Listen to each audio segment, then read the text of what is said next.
안녕하세요. 혼자말 라디오의 혼자말 쌤입니다. 혹시 주변에 별것 아닌 일에도 화를 잘 내는 사람이 있나요? 조금만 자신의 뜻대로 되지 않아도 짜증을 내고 상대방이 무심코 한 말 한마디에도 발끈합니다. 대화를 하다가 자신의 의견과 다르면 목소리가 커지고 자신이 원하는 대로 일이 되지 않으면 상대방에게 화를 냅니다. 그럴 때 우리는 속으로 생각합니다. 저 사람은 왜 저렇게 화를 잘 낼까? 성격이 원래 저런 걸까? 자존심이 강했을까? 아니면 속에 무슨 문제가 있는 걸까? 그런데 하라는 감정을 조금 깊이 들여다보면 그 뒤에는 단순한 분노만 있는 것이 아닙니다. 자존심일 수도 있고 불안일 수도 있고 열등감일 수도 있고 통제하고 싶은 마음일 수도 있습니다. 그리고 중요한 것은 그 사람이 왜 화를 내는지를 아는 것만이 아닙니다. 그런 사람 만났을 때 우리는 어떻게 해야 하는가? 이것까지 알아야 합니다. 오늘은 화를 잘 내는 사람의 진짜 심리 7가지와 함께 그럴 때 우리가 어떻게 대처하면 좋은지도 이야기해 보겠습니다. 첫 번째, 감정을 조절하는 방법을 잘 모르는 사람입니다. 사실 화가 나는 것 자체는 문제가 아닙니다. 누구나 화가 날 수 있습니다. 억울한 일을 당하면 화가 나고 무시당했다고 느끼면 화가 나고 상대방이 약속을 지키지 않아도 화가 납니다. 문제는 그 다음입니다. 어떤 사람은 화가 나도 잠시 멈춥니다. 내가 왜 화가 났지? 이걸 어떻게 이야기해야 하지? 한 번 더 생각한 뒤 말을 합니다. 그런데 어떤 사람은 감정이 올라오는 순간 그대로 밖으로 쏟아냅니다. 목소리가 커지고 말이 거칠어지고 상대방을 공격합니다. 그리고 나중에 후회합니다. 이런 사람에게는 감정을 조절하는 방법이 익숙하지 않을 수 있습니다. 어릴 때부터 화가 나면 소리를 지르고 화를 내면 상대방이 양보하는 환경에서 자랐다면 그 사람에게 화는 가장 익숙한 의사표현 방법이 되었을 수도 있습니다. 그렇다면 이런 사람을 만났을 때 어떻게 해야 할까요? 같이 화를 내지 않는 것이 첫 번째입니다. 상대방이 목소리를 높였다고 해서 나도 목소리를 높이면 결국 감정 싸움이 됩니다. 그리고 상대방이 흥분한 상태에서는 논리적인 설명도 잘 들어오지 않습니다. 그럴 때는 이렇게 말해보세요. 지금 많이 화가 나신 것 같은데 조금 진정되면 그때 이야기하겠습니다. 그리고 정말로 잠시 대화를 멈추는 겁니다. 중요한 것은 상대의 감정을 내가 대신 진정시키려고 애쓰지 않는 것입니다. 상대가 화를 조절하지 못한다고 해서 내가 그 감정까지 책임질 필요는 없습니다. 두 번째, 자존심이 강한 사람입니다. 화를 잘 내는 사람 중에는 자신이 틀렸다는 것을 인정하기 어려워하는 사람이 있습니다. 누군가 조언을 하면 내가 그것도 몰라서 그러는 줄 알아 라고 반응하고 자신의 잘못을 지적하면 너는 잘했어 라고 대받아칩니다. 왜 그럴까요? 자신의 잘못을 인정하는 순간 자신의 가치까지 떨어진다고 느끼기 때문입니다. 그래서 단순한 의견 차이를 자신에 대한 공격처럼 받아들입니다. 그런데 여기서 한 가지 알아둘 것이 있습니다. 자존심이 센 것과 자존감이 높은 것은 다릅니다. 자존감이 높은 사람은 자신이 틀렸다는 사실을 인정해도 괜찮습니다. 그건 내가 잘못 생각했네 라고 말할 수 있습니다. 자신의 실수를 인정한다고 해서 자신의 가치가 떨어지는 것이 아니라는 걸 알기 때문입니다. 그렇다면 이런 사람에게는 어떻게 해야 할까요? 정면으로 자존심을 건드리는 말은 피하는 것이 좋습니다. 당신은 왜 그렇게 자존심이 세요? 틀렸으면 틀렸다고 인정하세요. 이런 말은 문제를 해결하기보다 더 큰 싸움을 만들 수 있습니다. 대신 사람을 공격하지 말고 문제 자체에 대해서 이야기하는 것이 좋습니다. 당신이 잘못했어요. 보다는 이 부분에서는 이런 문제가 생겼습니다. 라고 말하는 겁니다. 상대방의 인격을 공격하지 않고 행동이나 상황에 대해서 이야기하는 것이죠. 다만 이것도 한계가 있습니다. 상대가 계속해서 화를 내며 대화를 거부한다면 상대방의 자존심을 지켜주기 위해 내가 계속 참고 있을 필요는 없습니다. 세 번째, 모든 것을 통제하고 싶어하는 사람입니다. 이런 사람은 자신이 원하는 대로 일이 진행되어야 마음이 편합니다. 자신의 방식대로 해야 하고 상대방도 자신의 말을 들어야 하고 자신의 의견과 다른 행동을 하면 불편해합니다. 그래서 상대방이 자신의 뜻대로 움직이지 않으면 화를 냅니다. 내가 몇 번을 말해야 해? 왜 내 말을 안 들어? 그냥 내가 하라는 대로 하면 되잖아. 이런 말을 자주 한다면 단순히 성격이 급한 것이 아니라 상대를 통제하고 싶은 심리가 있을 수도 있습니다. 특히 화를 냈을 때 상대방이 결국 양보해주는 경험을 반복했다면 더 심해질 수 있습니다. 화를 내면 원하는 것을 얻을 수 있다는 것을 학습했기 때문입니다. 이럴 때 가장 중요한 것은 무엇일까요? 화를 냈다는 이유로 내가 원하지 않는 것을 양보하지 않는 것입니다.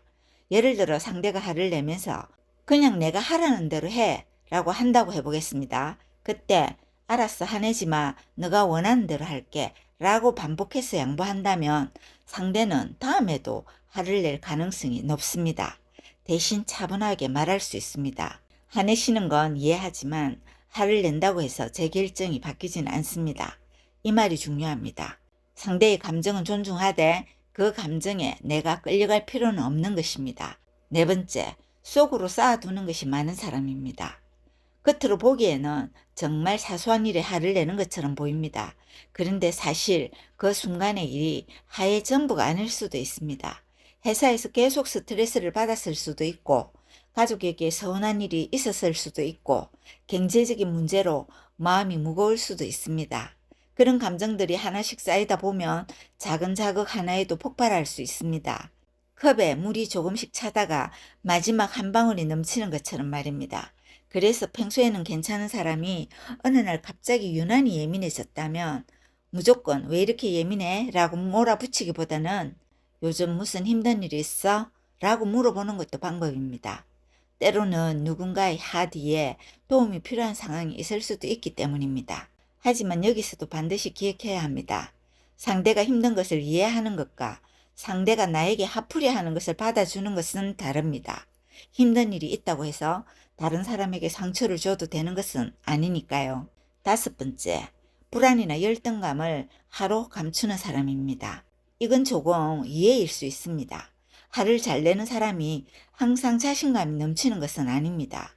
오히려 속으로는 불안한 사람이 화를 많이 내기도 합니다. 자신이 무시당할까봐 두렵고 부족해 보일까봐 불안하고 상대방보다 약해 보이는 것이 싫은 겁니다. 그래서 자신의 약한 모습을 감추기 위해 더 강하게 행동합니다.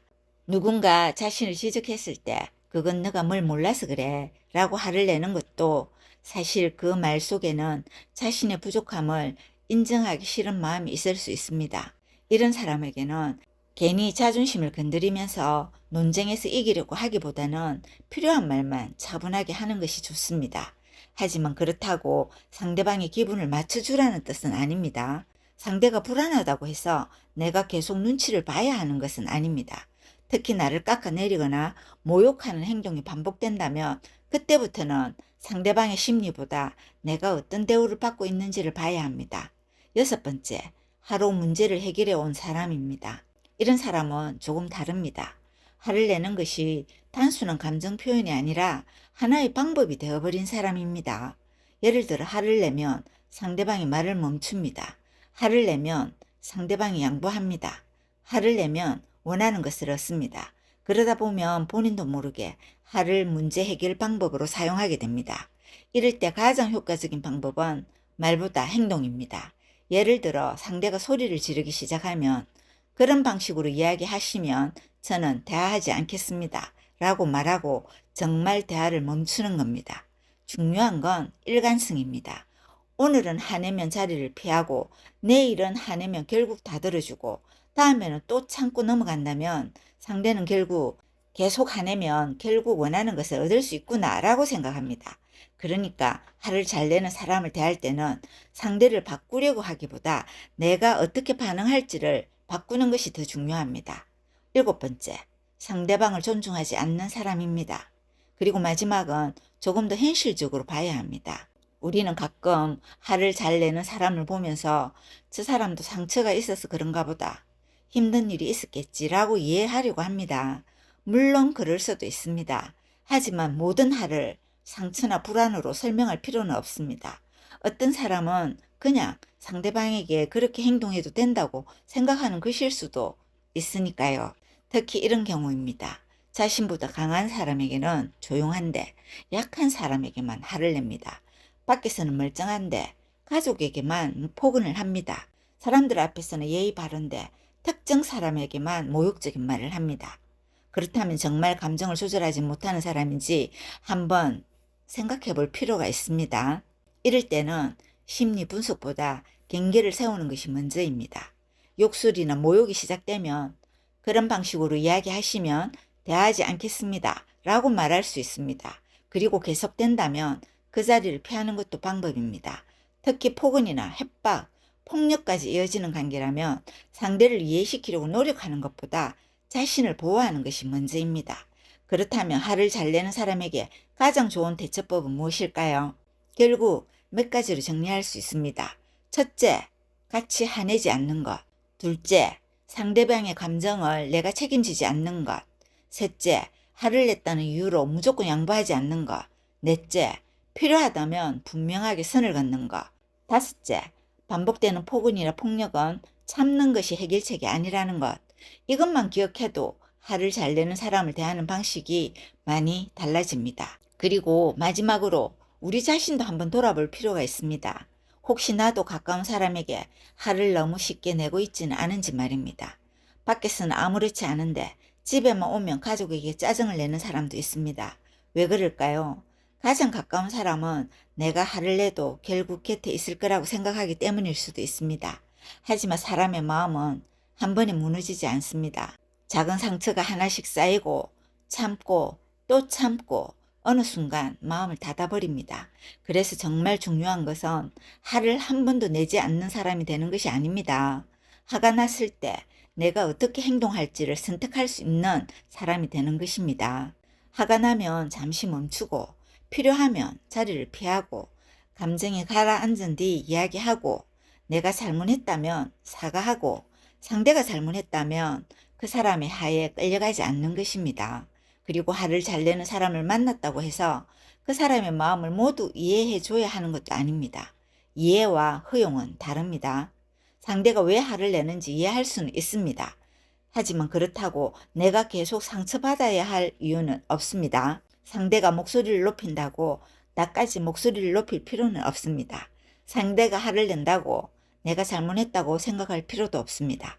그리고 상대가 화를 냈다는 이유만으로 내가 원하지 않는 것을 양보할 필요도 없습니다. 결국 성숙한 사람은 화를 느끼지 않는 사람이 아니라 화를 느끼고도 자신의 행동을 선택할 수 있는 사람입니다. 그리고 누군가의 화 앞에서 내 마음을 지킬 줄 아는 사람 역시 현명한 사람입니다. 오늘 혹시 화를 잘 내는 사람 때문에 힘들었던 분이 계셨다면 그 사람의 감정까지 내가 책임지려고 하지 않았으면 좋겠습니다. 그리고 혹시 내가 누군가에게 그런 사람이었던 적이 있다면 오늘부터 조금씩 바꿔보면 됩니다. 사람은 자신의 감정을 이해하기 시작하는 순간부터 조금씩 달라질 수 있으니까요. 오늘은 여기까지 할게요. 그럼 다음에 또 만나요. 안녕.